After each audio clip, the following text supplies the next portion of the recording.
رسول کریم سید عالم صلی اللہ علیہ وسلم اپنے غلاموں پہ کرم فرماتے.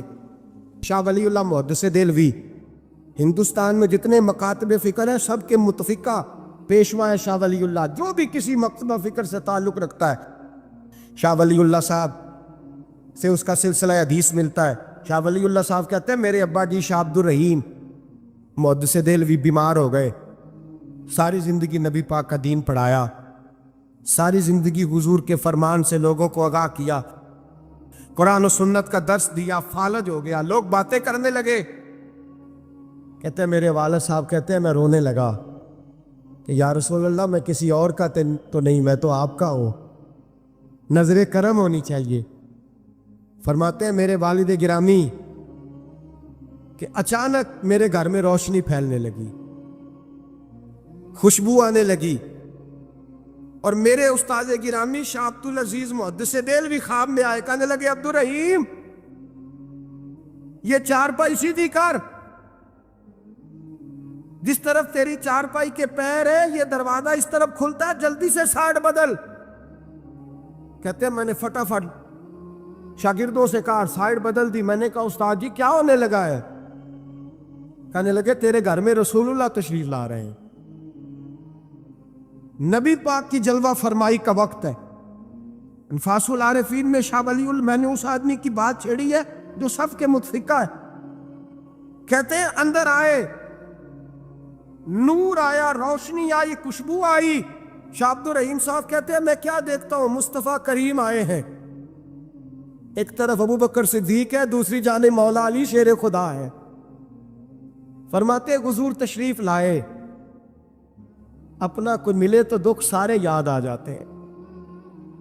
کہتے ہیں وہ بیماری کا دکھ, ایک تنہائی, ایک غربت, ایک بیماری, ایک بڑھاپا, ایک لوگوں کے تانے.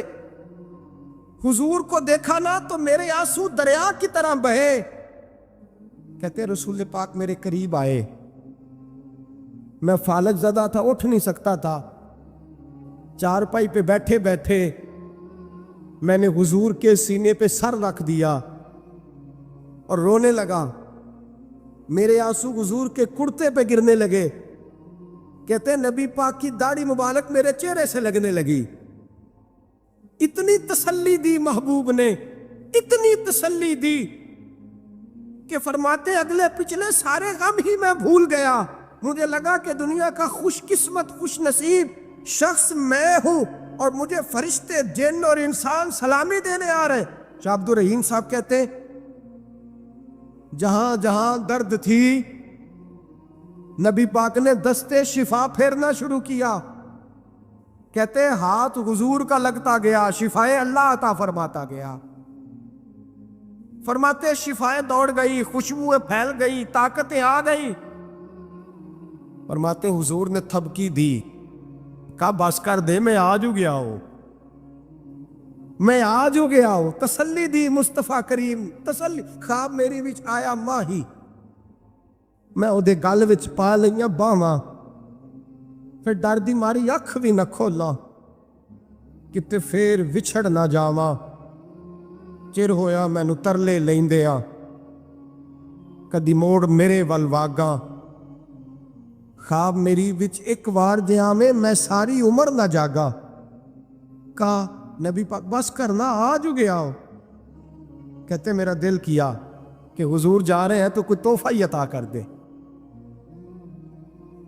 اور پھر دل کیا کہ کبھی حضور اپنی داڑھی کے 2 بال مبارک منہ مبارک دیتے تو میرے نصیب چمک جائے.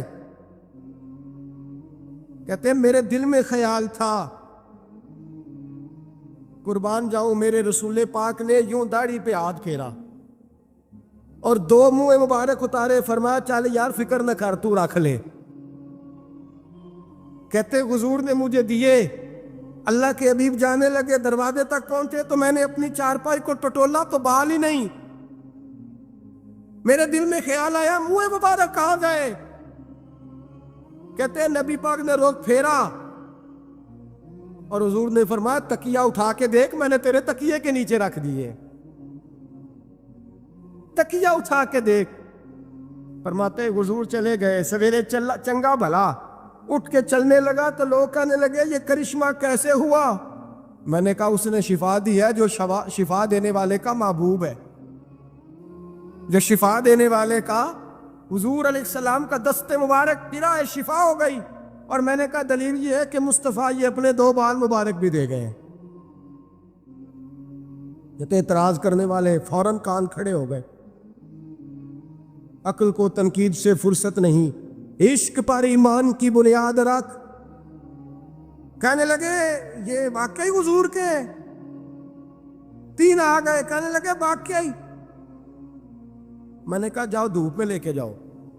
کہتے وہ تینوں لے کے گئے، جب کمرے سے نکلے تو بادل کے ٹکڑے نے آ کے سایہ کر دیا۔ بادل کا ٹکڑا سایہ کرتا ہے، ایک مان گیا، 2 کہنے لگے جی اچانک ہو گیا۔ میں نے کہا دوبارہ جاؤ، 1 بار نہیں، 2 بار نہیں، 100 بار جاؤ۔ میں رسول اللہ کا نوکر ہوں، میں نوکری کر کے کھاتا ہوں، جھوٹ بول کے نہیں کھاتا۔ میں حضور کے نام پہ جھوٹ بولوں گا؟ اور جس کو نوکری کرنے سے وہ راج کے دے، اسے جھوٹ بولنے کی کیا ضرورت ہے؟ فرمایا وہ دوسری بار گئے، سایہ پھر ہوا، آ کے میرے قدموں سے لگ گئے، کہنے لگے آپ بالکل ہی سچ کہہ رہے ہیں۔ ایک اور جماعت آ گئی، کہنے لگے ہمیں بھی زیارت کرائیں۔ میں نے تالے میں رکھے ہوئے تھے، تالا کھولتا ہوں تو کھلتا ہی نہیں، کھولتا ہوں تو کھلتا ہی نہیں۔ کہنے لگے شاہ جی خیر تو ہے، کیوں نہیں کھلتا؟ تو میں نے نظر ڈالی، میں نے کہا تم میں کوئی ایسا تو نہیں جس پہ غسل فرض ہو؟ غسل فرض ہو؟ ایک بندہ گردن جھکا کہنے لگا حضرت غلطی ہو گئی، میں فٹافٹ آ گیا، نہ آ نہیں سکا۔ میں چل نکل مجمع سے۔ جو رب اپنے محبوب کے وجود پر مکھی نہیں بیٹھنے دیتا، جس نے محبوب کا سایہ نہیں بنایا کہ کسی کا پیر نہ آ جائے، وہ محبوب کے منہ مبارک کے قریب ناپاک آدمی کو آنے دے گا؟ نکل۔ کہتے مجمع سے نکلا، میں نے چابی لگائی تو تالا فوراً ہی کھل گیا۔ واللہ وہ سن لیں گے، فریاد کو پہنچیں گے ہم۔ اتنا تو ہو کوئی فریاد کرے دل سے۔ ایک درویش سے کسی نے مدینے میں پوچھا تھا، اس نے کہا تھا یار لوگ اکتا بھی جاتے ہیں، بار بار مدینے، بار بار مدینے، بار بار مدینے۔ جملہ درویش کا ہے، اگر آپ کی سمجھ میں آ گیا تو بڑی اچھی بات ہے، نہ بھی آیا تو جملہ تو قیمتی ہے۔ کہا جناب بار بار مدینہ شریف بندہ اکتا بھی تو جاتا ہے، تو اتنی بار؟ تو کہنے لگے اکتاتا وہ ہے جس سے گھر والے صحیح سلوک نہیں کرتے۔ جو کسی کے گھر جائے اور اسے پیار ملے، احترام ملے، کھانا اچھا ملے، شفقت ملے، محبت ملے، وہ تو کہتا میں نے پھر جانا ہے، میں نے پھر جانا ہے، میں نے پھر جانا ہے۔ اور کئی دفعہ اپنے بچوں سے لڑ کے کہتا تمہارے پاس نہیں رہنا، اس کے پاس جانا ہے۔ جو میری قدر بڑی کرتا ہے، کہنے لگے کیا کریں، تجلیوں کا لگا ہے میلہ، جدھر نگاہیں اٹھا کے دیکھا۔ یہ اس دروازے سے خیرات ہی نہیں ملتی، پیار بھی بڑا ملتا ہے۔ تو میرے بھائی حضور کا دیدار ہوتا ہے تو سورج میں روشنی ہے، نبی پاک کے جلوے چمکتے ہیں تو چاند میں ٹھنڈک ہے، حضور کے جلوے مہکتے ہیں تو سورج میں خوشبو ہے، پھولوں میں خوشبو ہے، چمیلی میں حسن ہے۔ یہ سارا حسن میرے مصطفیٰ کریم سید عالم صلی اللہ تعالی علیہ وآلہ وسلم کے دیدار کی برکت ہے۔ ہاں ظلم نہیں ہونا چاہیے، زیادتی، لوٹ سیل نہیں لگانی چاہیے کہ ہر میری طرح کا گناہگار پاپی اٹھ کے کہے مجھے بھی دیدار ہوا، مجھے بھی دیدار ہوا، مجھے بھی۔ یہ زیادتی ہے، یہ ظلم ہے۔ ہاں کسی کو دیدار ہوا ہے تو خوش نصیب ہے، اپنے اعمال کو سنوارے، دیدار والے کام کرنے شروع کر دے، اپنے اندر تبدیلی لے آئے۔ دیدار ہوا تو پھر انقلاب بھی ہونا چاہیے، پھر اس کے اندر تبدیلی آ جانی چاہیے، پھر اسے اپنے اوپر محنت کرنی چاہیے، لیکن اس کا انکار نہیں کرنا چاہیے۔ دیدار ہو اور حضور کا قربت ہو تو ملتا کیا ہے؟ اعلیٰ حضرت کہتے ہیں ان کی مہک نے دل کے گھونچے، ہم نے جان دے دی وعدہ دیدار پر۔ ہم سے وعدہ کیا گیا تھا کہ تم مرو گے نا تو تمہیں دیدار ملے۔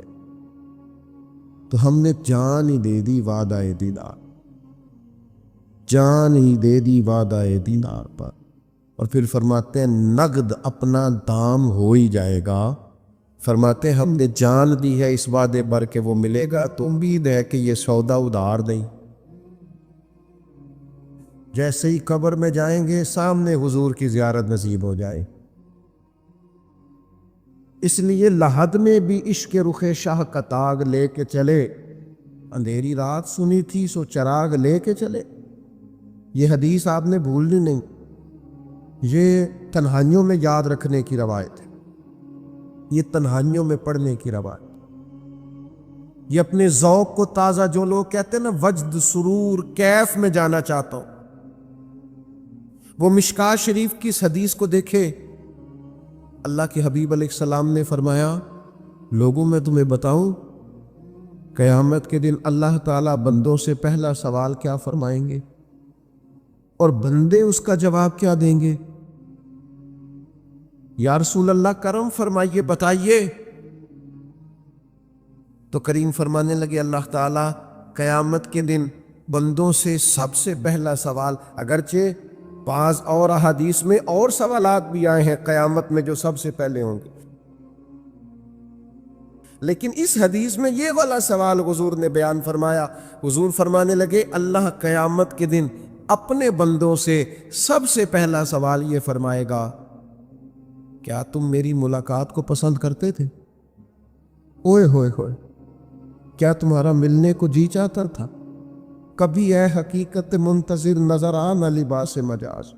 اقبال کہتے ہیں تیرے کرم اتنے ہیں دل کرتا ہے تجھے دیکھیں، کبھی کبھی اے حقیقت منتظر نظر آنا لباس مجاز میں، لاکھوں سجدے تڑپ رہے ہیں میری جبین نیاز میں، تمہارا دل کرتا تھا مجھ سے ملنے کو؟ حضور فرماتے بندے عرض کریں گے مالک بڑا دل کرتا تھا۔ تو پھر اللہ فرمائے گا یہ گفتگو کی معنویت تو دیکھو یار، اس کا حسن تو دیکھو۔ اللہ پھر پوچھیں گے کیوں دل کرتا تھا تمہارا؟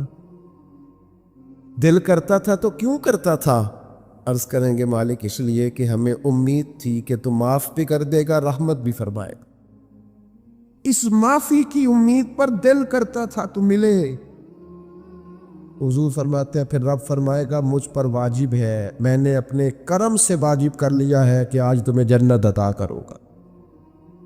یہ جو ملاقات ہے نا، ملاقات کہ وہ ملیں گے، ان سے ملاقات ہوگی۔ عمر بیت گئی نا نام جپتے، عمر بیت گئی نا تذکرہ کرتے، ہم سے بھی لوگ پوچھتے ہیں کیا کمائی کی، کیا زندگی میں حاصل کیا؟ تو ہم کہتے ہیں شرق سے غرب تک، ملک کے ایک کونے سے لے کر دوسرے کونے تک مدینے والے کی بات کی، حضور کا ذکر کیا، نبی پاک کے اور میں اپنی حیاتی تو قربان تھی وہاں ساری محمد محمد پکیندے گزر گئی ساری۔ یہ اعزاز ہے، یہ کرم ہے۔ اب کیا ہوتا ہے گناہگار لوگ اتنا بڑا دعویٰ تو نہیں کر سکتے، لیکن دل تو چاہتا ہے نا کہ چلو جس کا نام لیا ہے اس کی کبھی زیارت کی، کبھی ملاقات بھی ہو، کبھی نظر کرم بھی ہو۔ کسی نے اپنے محبوب سے کہا تھا کہ ذرا ایک نظر مجھ پہ بھی کیجئے، تو قریب بیٹھے ایک شخص نے کہا یار تو نے بڑا دعویٰ کیا ہے، جو محبوب ہوتے ہیں ان کو تکلیف نہیں دی جاتا، تو کہتا ہے پورا چہرہ ہی تیری طرف پھیرے۔ تو پھر اس نے اس درویش سے پوچھا کہ میں بھلا پھر کیا کروں، میرا دل تو میرا بھی کرتا ہے، چلو یہ تو آپ کی بات ٹھیک ہے کہ اب میں محبوب سے کہوں کہ اتنی تکلیف کرے کہ میری طرف پورا رخ پھیرے تو ٹھیک نہیں، تو پھر بتائیں میں کیا کروں؟ تو اس نے کہا ان راہوں میں کھڑا ہو جا جن راہوں کی طرف وہ کریم دیکھتا ہے۔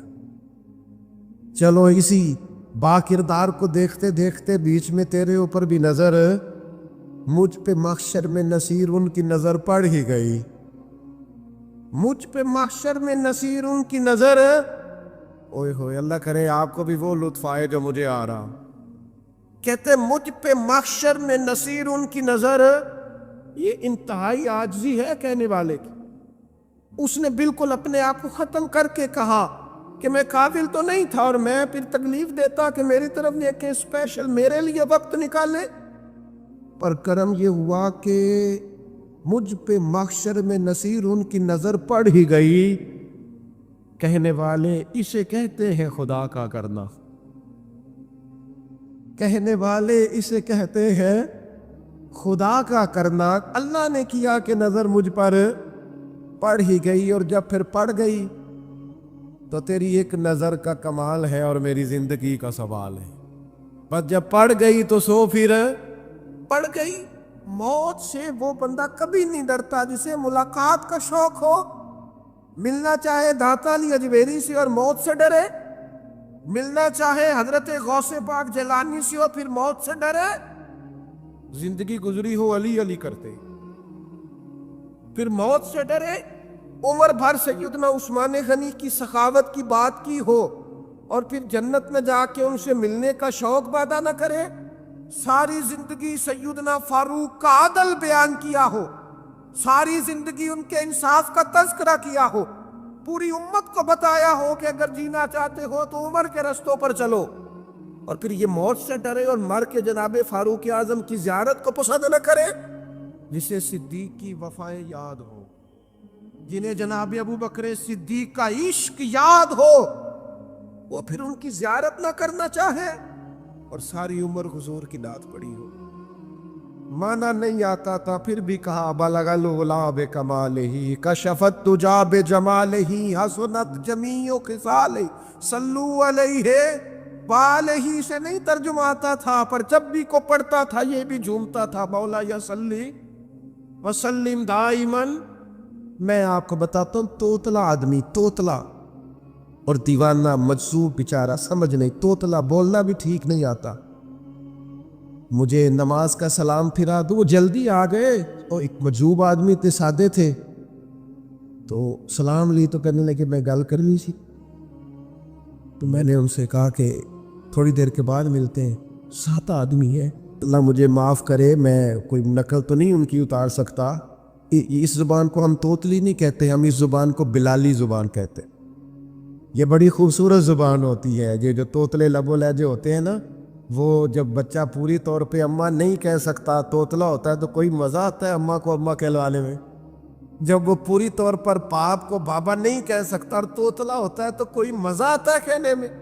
وہ جب دادی نانی دادا کہتا ہے تو دادے کا دل کرتا ہے یہ 100 بار کہے، کیونکہ اسے کہنا نہیں نہ آتا، لیکن اس توتلاہٹ میں جو اس کو لطف آتا ہے۔ مجھے بڑے لوگ آ کے شعر سناتے ہیں، میں نے بڑے خوشگلو نعت خوانوں سے زندگی میں سنا ہے، وہ صاحب میرے پاس آئے اور میں نے کہا بعد میں ملیں گے، تو 7 آدمی ہے، مجذوب ہے، پورا شعور نہیں رکھتا۔ مجھے کہنے لگا مصطفیٰ جان رحمت کے بعد، مصطفیٰ جان رحمت پہ لاکھوں سلام کے بعد، یعنی مانا یہ تھا کہ سلام کے بعد۔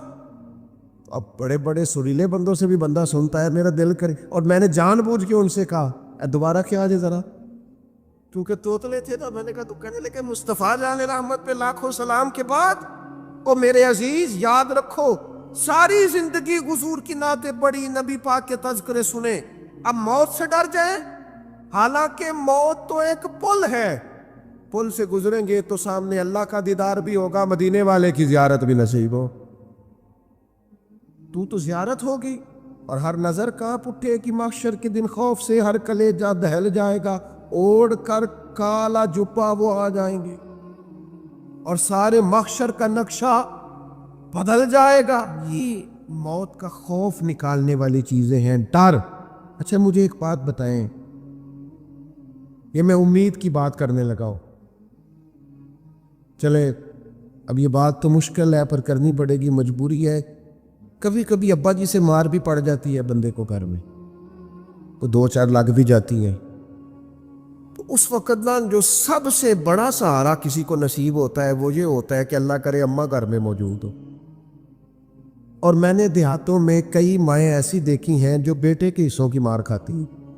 ابا نے ڈنڈا لے لیا بیٹے کی غلطی پہ، اب اماں بیچاری سامنے ہو گئی ہے، 2-4 اس نے بھی کھا لی۔ یہ بات آپ سمجھیں، موت کا خوف نکالنے کے مفہوم میں بات کرو، اماں موجود ہونا گھر میں، تو ابا سختی بھی کرنے لگے تو کسی وقت احساس ہوتا ہے کہ جناب یہ سختی نہیں ہوگی کیونکہ میری اماں، اور اماں پوری وکیل بن جاتی ہے، کہتی تو نہیں پتا، وہ ہو گئی غلطی، وہ فلانے دے منڈے نے خراب کیتا ہے، حالانکہ ہو سکتا ہے اس نے اس کو بھی خراب کیا ہو۔ لیکن وہ اماں وکیل ہے، وہ وکالت کر رہی ہے اور وہ بے لوث کر رہی ہے. ہوتا ہے ایسے. اس بات کو سمجھ لیں اچھے طور پر. موت کا خوف نہیں، ڈر نہیں،